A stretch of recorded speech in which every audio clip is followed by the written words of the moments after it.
Alors, bonjour. Je remercie tout d'abord le comité organisateur de m'avoir invité aujourd'hui. Comme vous savez peut-être, je suis professeure à l'université de Fribourg en Suisse. Et j'ai le domaine, puisqu'on ne parle plus de chaire, innovation, formation et didactique universitaire. Donc c'est tout un programme au sein du département des sciences de l'éducation de l'Université de Fribourg. Je vous remercie vraiment parce que déjà rien qu'en écoutant l'introduction, j'ai l'impression que vous allez, mais moi aussi, vivre des journées très très intéressantes et très stimulantes parce que Dieu sait si nous avons besoin d'apprendre. Alors, le choix du thème, j'ai essayé, bien que ce soit assez difficile parce qu'il y a beaucoup de sujets, enfin beaucoup de points à aborder, de vous faire une synthèse, au fond, des options de recherche que nous avons avec mes collègues, notamment Daniel Peraya, Nathalie de Schrijver, mais aussi d'autres hors de la Suisse, dans notre réseau européen, essayer vraiment de développer parce que ça nous paraissait important de mettre en œuvre un certain type de recherche pour comprendre l'hybridation, pour comprendre les, entre guillemets, puisque maintenant ils sont plus tellement nouveaux, les dispositifs de formation actuels de l'enseignement supérieur. Alors, je vais m'inspirer beaucoup de travaux que nous venons, que nous terminons, que nous sommes en train de publier. Notamment, il y aura un numéro spécial dans la revue Éducation et Formation. Les articles sont prêts, ils sont en review pour le moment et ça sera en ligne vraisemblablement au mois de septembre, octobre, où en fait les collègues du partenariat ISUB, qui est un projet européen Erasmus, vont publier ensemble les résultats de cette recherche. Mais ce dont je vais vous parler, c'est pas uniquement, enfin j'espère que vous allez le voir comme ça, pas uniquement d'une recherche en particulier, mais au contraire, au fond, d'un programme de recherche et des raisons pour lesquelles nous avons fait certains choix au niveau méthodologique. Donc une recherche pourquoi et pour quel type de résultats, une recherche comment, avec quelle méthode, et essayer d'ouvrir sur de nouvelles perspectives pour la recherche et pour la pratique. J'étais trop vite là. Le point de départ, une recherche sur dispositifs de formation hybride, pourquoi Eh bien, tout d'abord, peut-être que le terme hybride, c'est nouveau dans le colloque EPAL. En tout cas, la thématique, d'ailleurs, c'est pas venu dans les mots qui ont été cités. Si c'était, non, c'était pas dans ta, oui, il y en a quelques-uns, mais c'est ça, pas très nombreux alors apparemment. Ou alors c'est un choix que tu as fait. Mais effectivement, c'est un phénomène actuel, en tout cas nommé comme tel au niveau francophone, puisque si on se réfère un petit peu à l'historique, on peut se rappeler que le terme hybride est venu pour la première fois dans un colloque Eden aux environs des années 95 avec Jacques Perriot, et que aussi à la même époque, les collègues de Genève autour du TECFA nommaient leur dispositif de formation comme tel, en l'appelant dispositif hybride. Alors, pourquoi ? Eh bien, parce qu'au départ, effectivement, on centrait sur l'articulation entre des activités en présence et à distance, mais bien entendu, le terme hybride va recouvrir beaucoup plus de choses aujourd'hui, entre autres en lien avec l'évolution des technologies. C'est un phénomène actuel qui résulte donc d'une évolution conjointe depuis, je dirais, les années 90 jusqu'à aujourd'hui, avec une évolution des dispositifs technologiques. Effectivement, pour ceux qui ont connu le Web 1 et l'aspect uniquement transmissif entre nous, certains MOOC, les tout premiers, enfin les MOOC de la première, du premier type, renvoient très fort à ce type d'approche très transmissive, hypertextuelle. C'est pas mal, mais je veux dire, c'est un petit peu comme si on revenait en arrière par rapport à ça. Et puis avec le Web 2, effectivement, la possibilité de créer des sites dynamiques, et à partir de là, on a effectivement créé des plateformes, je dirais, chaque université avait sa petite plateforme, où chaque projet avait son environnement, et puis les plateformes en ligne, les LMS, les environnements numériques de travail, etc., sont venus, et donc ont permis de médiatiser pas seulement les contenus, que ce soit des contenus, je dirais, très limités ou des séquences informatives, mais aussi médiatiser des fonctions pédagogiques, depuis la communication jusqu'à l'évaluation, en passant par la collaboration, etc. Vous connaissez tout ça. En parallèle, mais c'est vraiment deux phénomènes qui se sont, je dirais, qui ont interagi, les approches pédagogiques dans l'enseignement supérieur, comme vous le savez aussi, ont évolué à la fois dans les dispositifs de formation en présence et aussi dans les universités à distance, où on a, où on situe l'apprenant au centre. Je me suis dit, en voyant mon PowerPoint, j'aurais dû écrire l'interaction au centre, pas parce qu'on est à EPAL, parce que c'est vrai, c'est que en réalité, actuellement, évidemment, c'est l'apprenant. Enfin, évidemment, on pense que c'est évident, mais c'est pas du tout évident, surtout quand on est enseignant à l'université. C'est pas aussi évident que ça de placer les étudiants au centre. Mais quand on examine ce qui se passe vraiment, c'est l'interaction entre les étudiants, entre l'enseignant et les étudiants qui devient au centre. En lien aussi évidemment avec la réforme de Bologne qui exige beaucoup plus de nos institutions et de nous-mêmes un travail de clarification, d'explicitation de ce que nous faisons pour permettre la mobilité entre les institutions. Et aussi l'idée, mais ça c'est l'enseignement à distance qui l'a apporté, que l'enseignement est un service individualisé, adressé aussi, en partie c'est Bologne qui nous le dit, vis-à-vis de clients. J'avais mis clients sur mon PowerPoint, et puis je me suis dit ça va heurter des gens, mais de fait c'est une réalité, c'est pas quelque chose qui est soutenu, mais c'est une vision qui a été de plus en plus développée au fil du temps. Alors par rapport à un phénomène important comme celui-là, nous, je peux dire mais aussi on n'était pas les seuls à considérer que les recherches jusque-là sont insuffisantes. Pourquoi ? Il y a surtout des études de satisfaction, donc les grandes enquêtes au niveau européen ou au niveau de l'OCDE qui ont travaillé sur le e-learning en général ou sur l'introduction des technologies de l'information et de la communication, notamment dans l'enseignement supérieur, pour nous ne disent rien, mais rien du tout. D'abord, en plus, c'est de la satisfaction. Donc, les gens considèrent, ont une représentation de ce qui se passe en disant oui, ça peut apporter quelque chose à nos étudiants ou au marketing de nos institutions, etc. Mais quant à ce qui se passe vraiment au niveau de l'apprentissage, quant à la qualité des apprentissages qui sont soutenus, quant au développement professionnel des enseignants, etc., et on ne décrit pas, en fait, les dispositifs dans leur complexité. Ça a l'air idiot de dire ça, mais c'est important. Pour moi, on ne peut plus parler de technologie en général, de e-learning en général. Et quand François, vous disiez tout à l'heure, mais c'est vrai, nous, on est obligés chaque fois de prendre le train, je vais dire en marche, puisque les technologies sont devant nous, on court un peu derrière pour essayer de comprendre ce qui se passe. Mais ce n'est pas seulement aborder la dernière nouvelle technologie, comme dirait Geneviève Jacquinot, mais c'est surtout prendre le temps de transformer cette dernière nouvelle technologie en un objet de recherche et de le conceptualiser. Et pour ça, on peut aussi utiliser les travaux antérieurs. Et donc, finalement, on peut un peu aussi se détacher de l'approche trop technologique. Un autre aspect qui peut être insuffisant, c'est les études de cas. Alors, bien entendu, quand on regarde les propositions, j'ai parcouru très rapidement, donc, puisque je n'ai pas eu le temps, j'ai reçu tout à l'heure, j'ai regardé, mais effectivement, beaucoup d'entre nous, et moi aussi, je fais encore des études de cas. Pourquoi ? Parce que ça nous permet vraiment d'aller en profondeur dans une réalité particulière, de la comprendre et effectivement d'amener des connaissances qui sont valides par rapport à nos concepts, par rapport à nos questions. Mais le problème, c'est que si vous faites l'addition de toutes ces études de cas, comme on n'a pas de cas descripteurs communs, qu'on utilise parfois des mots qui sont les mêmes, mais pour dire des choses différentes, on n'arrive pas à constituer un corpus qui soit comparable.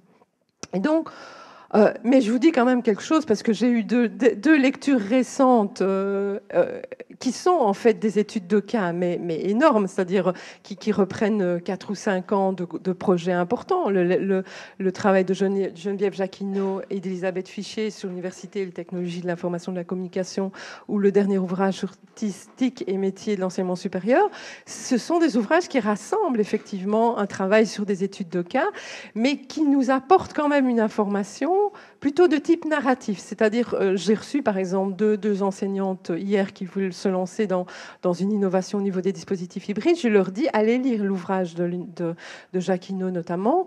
Le premier chapitre, excusez-moi, j'ai oublié en particulier le nom de l'auteur. Si elle m'entend, je lui demande pardonner, il faudra aller voir la table des matières. Mais ce premier chapitre qui est rédigé par une enseignante d'université et qui raconte les heures et malheurs de ce projet en disant en fait comment innover sans changer. Mais en fait, en lisant ça, on peut se retrouver un petit peu, c'est ce qu'on appelle la qualité de généralisabilité naturaliste des études de cas. C'est-à-dire, si vous faites une étude de cas bien faite, un autre qui est aussi prof, par exemple, comme vous, se dira « Ah oui, tiens, ça ressemble à ce que je vis, moi ». Donc voilà pourquoi, et pourquoi aussi, pour que nos recherches, au fond, parlent à nos collègues, mais aussi soient plus représentatives. Alors, comment faire? C'est un petit peu l'option, évidemment, qu'on a pris dans ISUP. Pour décrire et comprendre les effets des dispositifs de formation, et en particulier des dispositifs hybrides, il y a deux étapes pour nous. Il y avait d'abord décrire les dispositifs dans leur complexité. On ne peut pas comprendre quelles sont nos pratiques et surtout quels sont leurs effets et mettre en cause les discours un petit peu trop grandiloquents en disant oui c'est bien, il faut investir, etc. Il faut faire le fun. Mais on ne peut pas faire ça sans pouvoir décrire la diversité et la complexité des dispositifs existants et potentiels aussi. Donc, premier temps, décrire les dispositifs dans leur complexité et puis ensuite appréhender leur effet. Mais pour ça, on doit quitter l'objet matériel. On doit passer au niveau recherche, au niveau conceptuel et prendre de la distance pour, au fond, quelque part déconstruire nos a priori, essayer effectivement. Alors, quelqu'un a dit tout à l'heure, la directrice a dit « Ah, ce sont des présentations qui ne théorisent pas sans fondement ». Alors, ce n'est pas non plus une théorisation sans fondement, mais c'est quand même un travail où d'abord, on va monter en abstraction pour pouvoir appliquer des modèles qui modélisent au fond la réalité, comme nos amis informaticiens, et qui vont nous permettre de faire des comparaisons et d'observer des résultats qui sont peut-être plus généralisables. La première chose, c'était pouvoir décrire les dispositifs hybrides, et donc on s'est basé sur une définition que j'ai retrouvée dans au moins un abstract, mais qui date déjà de 2006. Donc, attention, elle est obsolète, cette définition-là. Mais je vais vous dire en quoi un petit peu plus tard. Mais on avait quand même besoin d'une définition qui présente, au fond, les dimensions importantes d'un dispositif hybride en 2006, qui se caractérise par la présence dans un dispositif de formation de dimensions innovantes liées à la mise à distance. On avait choisi le terme présence parce qu'on s'est dit il y a un avant, c'est-à-dire qu'il y a une introduction au fond dans des dispositifs en présentiel de dimensions innovantes liées à la mise à distance. Donc il y a un aspect d'innovation, de changement volontaire pour améliorer le système, pour améliorer le dispositif. Et ces dimensions innovantes liées à la mise à distance, elles sont liées à l'approche pédagogique, au type d'accompagnement des étudiants et aussi, il m'en oublie une, Emmanuel, on a quelqu'un. J'ai noté tout à l'heure, mais un petit trou là. La troisième dimension. L'accompagnement pédagogique. Là, évidemment, je vais dire l'articulation, présence-distance, qui sont au fond les types d'articulation présence-distance. C'est pas étonnant que ça ne me revienne pas immédiatement, parce qu'en réalité, dans nos résultats, les modes d'articulation présence-distance ne sont pas, saillants. Mais on va y revenir. Le dispositif hybride, parce qu'il suppose l'utilisation d'un environnement technopédagogique, repose sur des formes complexes de médiatisation et de médiation. Donc médiatisation, choix des médias, comme vous le savez sans doute, et médiation pour renvoyer au type d'interaction entre l'apprenant et les objets de savoir, mais aussi les objets relationnels, et lui-même, qui sont rendus possibles par l'utilisation de la technologie. En utilisant ces différentes dimensions, nous avons conçu un questionnaire qui nous permet de caractériser les dispositifs hybrides. Nous avons ajouté à ces dimensions le degré d'ouverture, du dispositif qui, au fond, renvoie aux travaux. Alors là, on cite Annie Gézégou 2008, mais bien sûr, il y a sa thèse d'habilitation 2012 qui va encore plus loin par rapport à ce travail sur le lien entre l'ouverture des dispositifs et l'autorégulation chez les apprenants. Et c'est une dimension que nous avons ajoutée à notre questionnaire pour caractériser les dispositifs hybrides. Donc l'idée de l'ouverture, c'est un faux ami, on va dire, puisque quand on suit Gézégou, l'ouverture renvoie beaucoup plus au fait qu'on va donner à l'apprenant la possibilité d'intervenir lui-même sur ses apprentissages, sur les objectifs, sur les contenus, sur les manières d'apprendre, ou à l'inverse, où on va tout contrôler. C'est un peu, et bien sûr, il y a des niveaux intermédiaires d'ouverture, et on va voir que le degré d'ouverture aura un impact sur notamment l'implication des étudiantes dans leur apprentissage. Alors l'idée était de partir de ces grandes dimensions qui permettraient de caractériser un dispositif hybride et en les croisant, d'identifier quelques configurations particulières de dispositifs pour lesquels nous pourrons analyser des effets spécifiques sur un certain nombre de variables de l'enseignement et de l'apprentissage.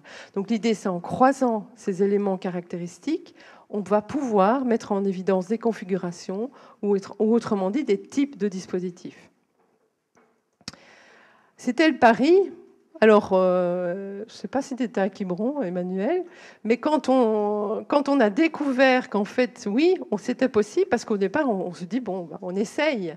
On avait fait un premier questionnaire très long, auprès de 170 enseignants, et à partir de ces résultats, on leur demandait effectivement de décrire un dispositif particulier, avec évidemment beaucoup de questions, à la fois sur l'accompagnement pédagogique, sur l'approche pédagogique, sur l'articulation présence-distance, sur les formes de médiatisation et sur les objectifs de médiation. Et en faisant l'analyse factorielle, on a identifié 14 composantes. Ce sont les éléments de la toile d'araignée. On va les découvrir tout de suite. Ne vous dites pas, on ne les voit pas. Si, on va les voir. Mais là, c'est juste pour vous montrer qu'en réalité, en faisant cette analyse factorielle, on a pu vraiment différencier des dispositifs de manière assez forte. C'est-à-dire entre ce qu'on appelait les dispositifs de type 1, type 2, type 3, type 4, type 5, type 6. Vous allez voir tout à l'heure que j'ai un petit peu changé, qu'on a un peu changé les noms. On n'a plus parlé de 1, 2, 3, 4, 5, 6, on a plutôt essayé de proposer des métaphores. Mais au départ, c'était ça, où on peut contraster en fait les dispositifs par rapport à 14 facteurs, 14 dimensions qui permettent de les distinguer.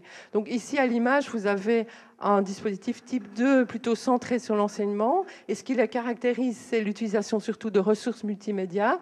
On les observe surtout en médecine, dans les enseignements scientifiques, où on a l'utilisation de présentations multimédia, de simulations dans les auditoires, ou le type 6, qui est ouvert, centré sur l'apprentissage, et qui en fait est déployé sur toutes les dimensions qu'on découvre tout de suite, qui sont au fond ces 14 dimensions qui ont été mises en évidence dans le cadre de la recherche, où on voit que les dimensions de départ, donc articulation, présence, distance, par exemple, sur cette diacie, et médiatisation se retrouvent, mais déployées et caractérisées à partir des données obtenues dans l'analyse des questionnaires.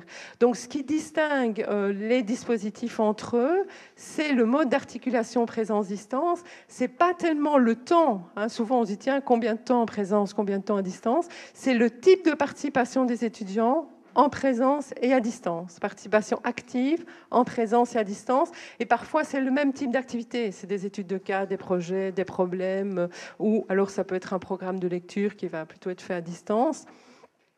Médiatisation, c'est une je dirais, des groupes de composantes le plus touffus. Sans doute que ça vous fera plaisir, puisqu'on va retrouver la mise à disposition d'outils d'aide à l'apprentissage, notamment des outils de réflexion sur ces apprentissages, la mise à disposition d'outils de gestion, de communication et d'interaction, donc des outils de gestion de calendrier, mais aussi de communication et d'interaction asynchrone, des ressources sous forme multimédia, donc des images, des simulations, des séquences, des vidéos. Ce qui est intéressant, intéressant, c'est de voir aussi l'importance des travaux sous forme multimédia. On demande aux étudiants de faire des productions multimédia et l'importance des outils de communication synchrone et de collaboration, donc tous les usages d'outils de communication synchrone, de classes virtuelles, de Skype, etc. La place de la médiation, pour nous, elle devait être importante parce qu'en réalité, mais ça c'est du point de vue de l'enseignant, c'est-à-dire comment il conçoit, il espère une médiation, puisqu'il y a la médiation que l'enseignant conçoit et celle que l'étudiant vit. Et en fait, comme vous savez sans doute, il y a 4 types de médiation qu'on peut distinguer, sémiocognitive, pragmatique, praxiologique et pragmatique, réflexive et relationnelle. Et en fait, les 2 dimensions qui sont ressorties, c'est surtout l'aspect réflexif et relationnel qui ont été rassemblés dans une seule dimension, et aussi une forme de médiation sémiocognitive, mais qui est vis-à-vis des travaux des autres étudiants. L'accompagnement qui est une dimension importante et qui se retrouve aussi, bien sûr, dans vos travaux. On ne parle pas exactement, on n'utilise pas le terme d'interaction, mais c'est bien l'interaction entre le formateur et les étudiants et l'aide méthodologique qu'il peut apporter, donc dans la manière d'apprendre, dans la réflexion sur l'apprentissage au niveau métacognitif, mais aussi l'accompagnement des étudiants entre eux qui peut jouer, et bien sûr l'ouverture, le choix des méthodes pédagogiques de la part des étudiants, et le deuxième, au fond, représentation plus classique de l'ouverture, qui est le recours à des ressources ou des acteurs externes. À partir de là, l'écran n'est pas très grand, donc juste évoquer les 6 types qu'on a mis en évidence. Vous avez 3 types qui sont au-dessus du tableau, la scène, l'écran, le gîte, qui sont centrés enseignement, et ceux qui sont en dessous sont centrés apprentissage. Si vous voyez simplement, sans entrer forcément dans les détails, les premiers types sont centrés enseignement, mais ont relativement peu de développement. C'est-à-dire les enseignants disent peu travailler sur l'accompagnement, peu travailler sur la médiatisation, peu sur la médiation, etc.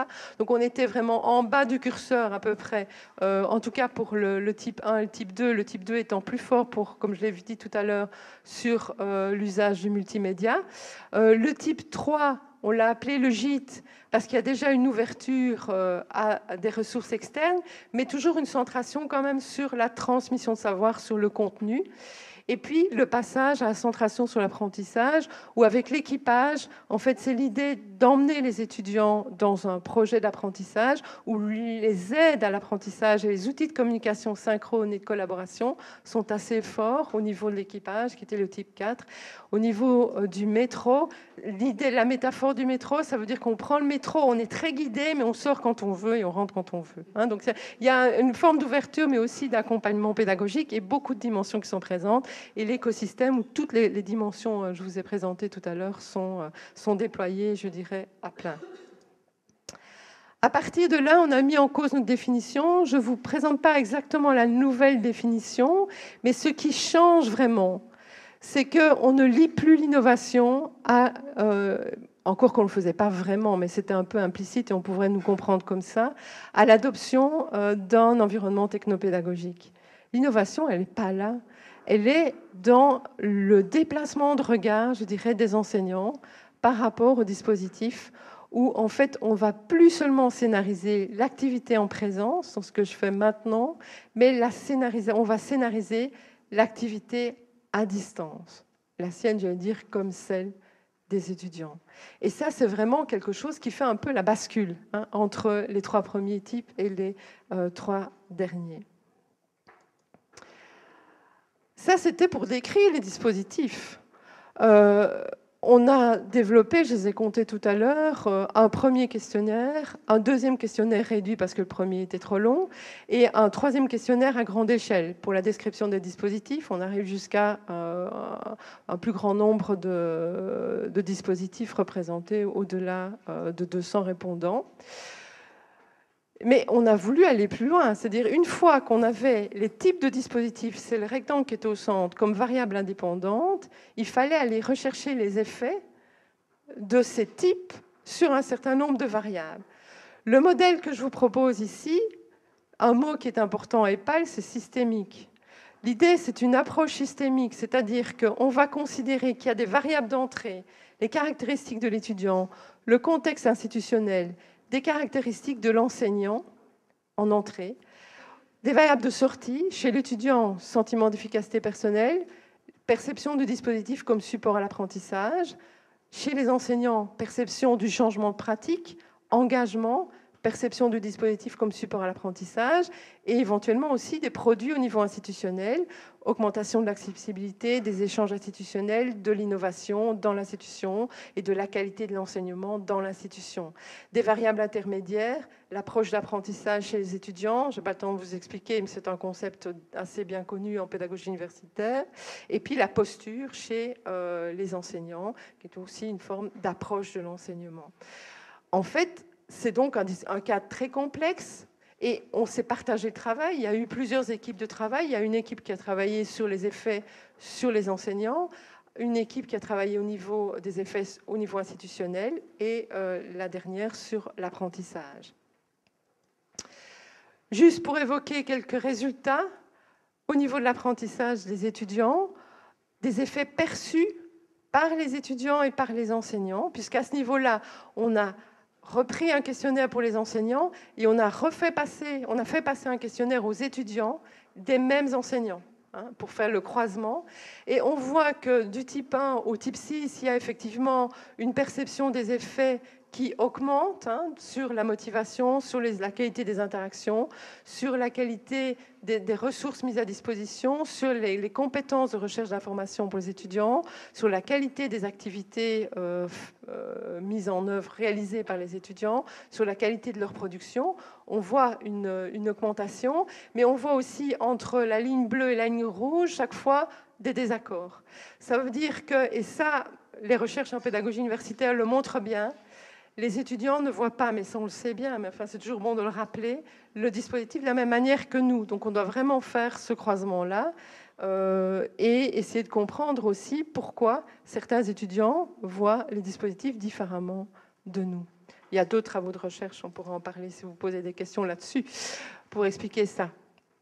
Alors, donc, au niveau de la méthode, petit rappel, donc on est parti de la description, de la compréhension des effets des dispositifs hybrides comme problématique de départ.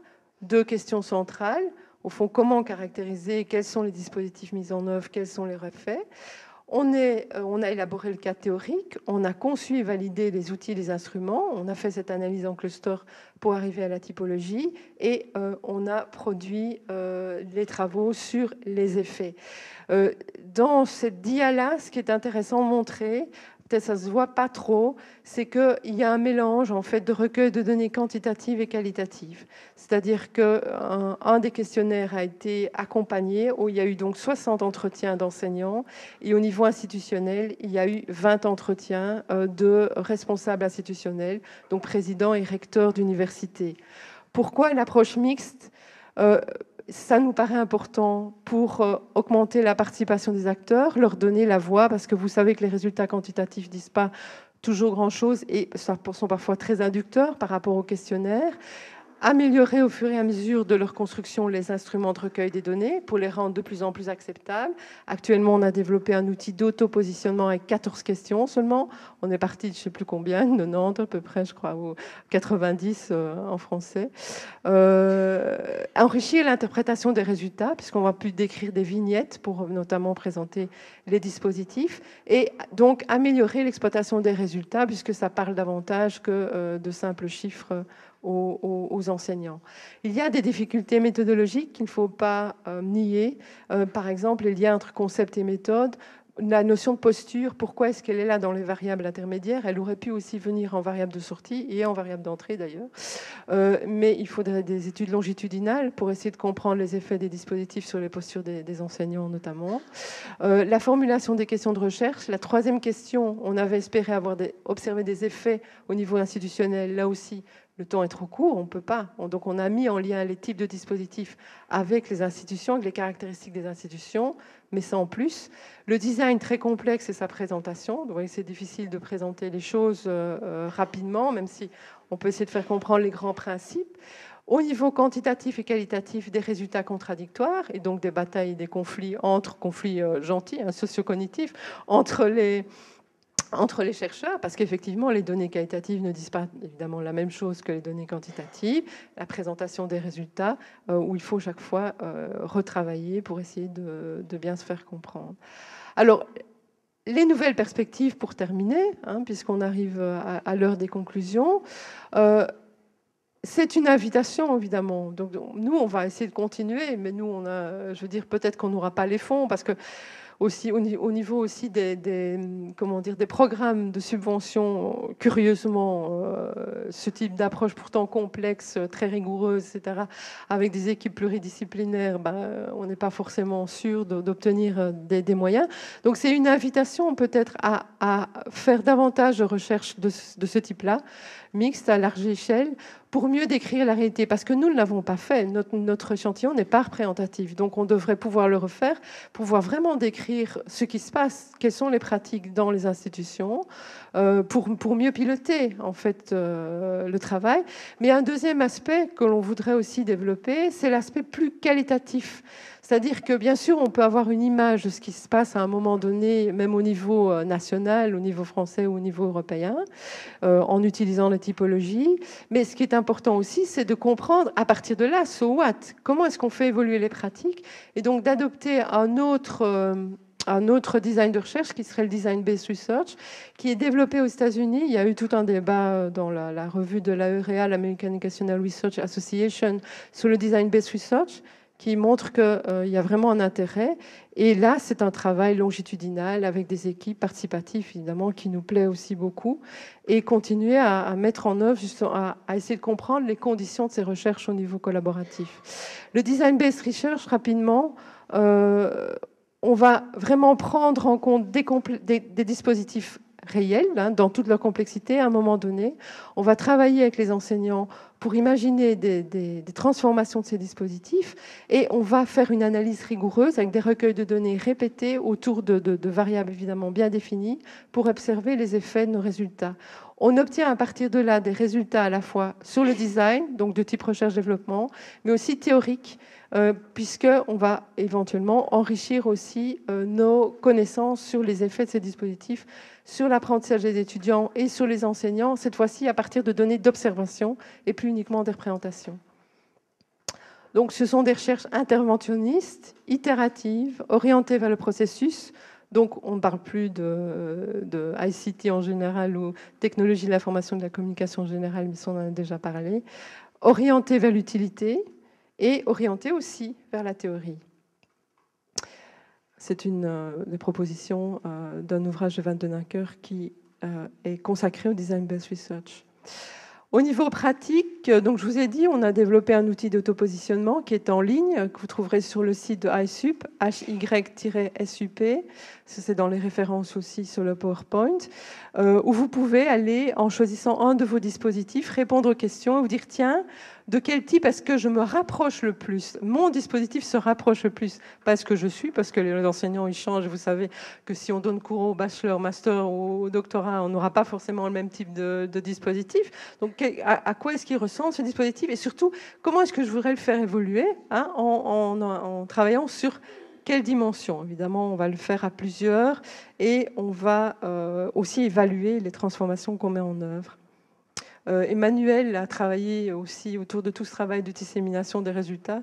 Emmanuel Villot-Leclerc qui est dans la salle, je me permets de la citer, puisqu'elle a aussi participé aux travaux. Et dernière chose, qui est un résultat décevant, pour terminer peut-être, je ne sais pas si ça vous étonnera ou pas, ce sont les résultats de notre équipe autour de Caroline Le Thor, qui a travaillé sur l'analyse des résultats au niveau organisationnel. Donc, quelles sont les conditions qui accompagnent la mise en œuvre de ces dispositifs. On a constaté que les dispositifs les plus innovants restent des enclaves dans les universités, que les enseignants disent on attend un support de l'institution, et que l'institution dit on attend un feu vert ou un support au-delà de nous. Et aussi, elles ont constaté, parce qu'elles avaient également un modèle théorique que je n'ai pas eu le temps de vous présenter, qui sont les conditions d'un apprentissage organisationnel, et elles l'ont observé, mais à l'inverse, c'est-à-dire que les conditions ne sont pas là. Rareté des lieux d'explicitation et de controverse qui permettent la remise en question collective des pratiques pédagogiques, influence ténue des autorités institutionnelles. Il y a parfois une vision, mais elle n'est pas transmise, et donc c'est lié aussi à l'absence d'un leadership pédagogique. Il manque de relais pour faire passer les idées des responsables. Il y a des ressources humaines et matérielles, mais elles ne sont pas coordonnées ni visibles du point de vue des enseignants. Donc ça, on voudrait que, évidemment, nos travaux aussi puissent permettre de travailler un peu aussi sur ces conditions organisationnelles. Quelques références, vous n'avez pas le temps de les lire, mais je pense le PowerPoint va être en ligne aussi, et donc vous pourrez y revenir et aller sur le site du projet iSup, sur lequel, au fond, toutes ces références vous allez aussi les retrouver. Donc isup.eu. Merci pour vos questions.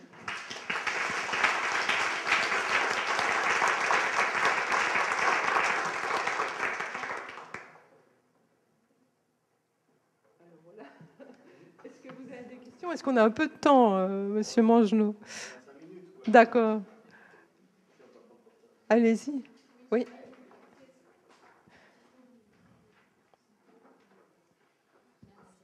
Merci. J'avais une question sur cette articulation entre présence et distance. Oui. Parce que justement, déjà en lisant le rapport ISUP, je ne l'ai pas tout Oui. à fait fini, mais ça m'avait frappé que ça avait été réduit. Oui. Vous allez peut-être en dire plus, mais que ça avait été réduit à 7. Est-ce que les apprenants, est-ce qu'on leur demande de participer activement en présentiel et à distance? Donc c'est vrai que ça m'avait beaucoup interpellée. J'imagine que vous avez des choses à en dire de plus. C'est ça. En réalité, dans le questionnaire, effectivement, on a d'ailleurs beaucoup travaillé sur ces questions-là, parce que ce n'est pas facile. On avait proposé plusieurs organisations temporelles, hein, je veux dire un premier groupement, et puis une série d'activités à distance, un regroupement final, ou vraiment les cours un peu saucissonnés entre activités présentes. Enfin, on avait à peu près 5 configurations comme ça, et les enseignants devaient se positionner. Et en réalité, l'analyse en fait statistique n'a pas fait émerger ces réponses-là, comme au fond, l'analyse factorielle n'a pas mis en évidence que c'était des facteurs qui permettent de discriminer les dispositifs entre eux. Donc, ce qui permettait de discriminer les dispositifs entre eux, effectivement, c'était le fait de faire ou non, de donner plus ou moins d'importance à la participation active des étudiants en présence et à distance, à la limite quelque part indépendamment de cette organisation temporelle. Ça ne veut pas dire que, par exemple, dans les dispositifs de type 6, on ne va pas pouvoir observer une organisation temporelle un petit peu différente, mais c'est pas ça au départ qui a fait qui a permis de discriminer les types entre eux. Et c'est vrai que dans la suite des travaux, on devra sans doute y revenir. Mais ça nous a fait pencher ce résultat-là pour une révision de la définition des dispositifs hybrides en disant, au fond, c'est pas la distance qui compte. Et la distance dont on parlait avant, c'est-à-dire il y a 30 ans, d'ailleurs on a déjà des travaux comme Monique Linard ou Geneviève Jacquinot le disaient déjà, c'est-à-dire que la distance n'est pas la distance géographique, c'est une distance cognitive, c'est une distance affective, c'est une distance culturelle, et en réalité, on avait envie de mettre plutôt le terme présence. Donc c'est montrer que dans l'enseignement supérieur, en utilisant les technologies et en pensant l'activité des étudiants, eh bien quelque part on va créer plus de présence, même si au fond on se voit entre guillemets moins souvent. Et donc, mais c'est vrai que c'est quelque chose qui nous a surpris. Mais là, c'est vrai, on imaginait qu'on pourrait trouver un modèle, quoi, hein, de bonne articulation pré-en-distance, mais non, pas du tout. En tout cas, par rapport à nos résultats. Hein, donc, oui, aussi mélangées, ils contribuent, je pense. Bien sûr. En fait, dans les formations qui servent pour le corpus, il n'y a aucune formation en langue. Donc c'est vrai que je crois bien qu'on n'a pas de. Si j'ai bien lu le rapport, il y en a pas. Et non, c'est juste. C'est vrai qu'en langue, par exemple, on peut trouver des cohérences, mais parce qu'on est dans une discipline particulière. Moi, je pense qu'en fait, effectivement, en langue, enfin, si ça intéressait des chercheurs parmi vous, ce qui serait vraiment intéressant, c'est d'aller, au fond, adapter nos instruments, nos questionnaires, de rajouter des dimensions et d'en supprimer d'autres qui ne vous intéressent pas, et qui permettraient aussi de caractériser alors des types d'enseignement pour l'enseignement des langues.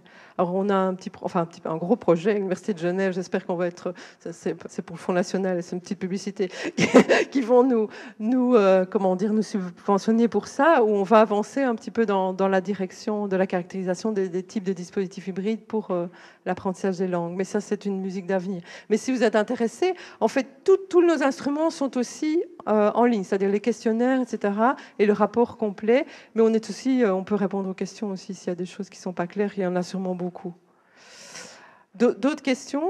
Oui. Oui. Est-ce que vous exploitez le test de positionnement en ligne là, que vous avez mis Oui. 2 ou 3 dispositifs, Oui. c'est pas mal. Oui. Est-ce que vous exploitez les réponses? Alors, Emmanuel, je te laisse répondre. Je connais la réponse, mais comme ça, tu peux répondre, non? Mais c'est-à-dire que c'est un projet, c'est-à-dire qu'on a les moyens de l'exploiter. C'est-à-dire que chaque institution a un code qu'elle peut donner aux enseignants qui utilisent le test pour que, au fond, ces réponses-là soient capitalisées et analysées. Maintenant, le problème, ça dépend de l'initiative dans chaque institution d'utiliser ou non ce code. Et je pense qu'actuellement, c'est pas fait. En tout cas, je sais que c'est pas fait chez moi. C'est peut-être fait dans d'autres institutions. Ça, c'est aussi un problème de financement des projets. Comme on espère pouvoir rebondir avec iSub+ et ce travail sur Design-Based Research, j'espère qu'on pourra capitaliser là-dessus. Oui. Une dernière question peut-être, mais pas plus.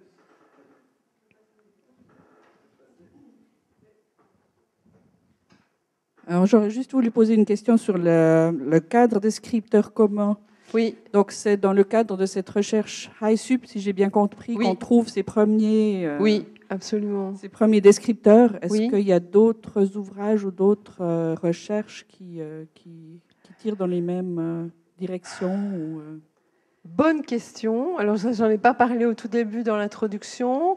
On a évidemment, il y a eu la thèse de Nathalie de Schrijver qui a, dans son cas théorique, fait une revue de la littérature sur les dispositifs hybrides, qui a montré la diversité des termes utilisés, et notamment des dispositifs mixtes, blended learning en anglais, qui montre en fait que effectivement, et c'était une des raisons qui justifiait notre recherche, c'est que dans ces travaux, en fait, on utilise le terme blended learning ou dispositif mixte ou dispositif hybride sans les caractériser. Ce qui fait que ça ne nous permettait pas de faire effectivement ces comparaisons entre les résultats de recherche. Donc évidemment, avec les limites qu'on a toujours, c'est-à-dire la revue de la littérature n'est pas toujours tout à fait exhaustive. On ne peut pas injurer qu'il n'y a pas une recherche en Australie qui l'a fait, mais en tout cas, on n'a pas vu de travaux similaires. Et je parle de l'Australie parce que Goodyear et Ellis, qui sont souvent cités aussi, j'ai échangé avec eux, je les ai invités à publier avec nous, et de fait, ils n'ont pas non plus, je dirais, de descripteurs je dirais, plus précis ou différent, ou un autre corps de description par rapport à nous. Alors, je pense que c'est assez original ce qu'on a fait. J'espère qu'on pourra aussi, d'ailleurs, je vais le présenter à Hurley, on va présenter notre travail en anglais à Hurley à Munich, pour que ça soit connu aussi au niveau anglophone, quoi. Mais bien sûr, on ne peut pas jurer qu'il n'y a absolument rien. Notamment les travaux des lycées Goodyear, je vous invite à aller les voir, parce qu'ils ont aussi cette approche systémique, donc qui analyse les dispositifs dans toute leur complexité, mais ils prennent beaucoup plus, ils prennent le point de vue de l'étudiant, et ils prennent comme concept d'entrée les approches d'apprentissage, sont très intéressantes, et ils montrent que les approches d'apprentissage sont différentes selon les types d'activités qu'on fait faire aux étudiants. Donc, ils se rapprochent plus du niveau micro, et c'est vrai que nous, on est plutôt au niveau méso et parfois au niveau macro avec l'institutionnel, quoi. Merci beaucoup.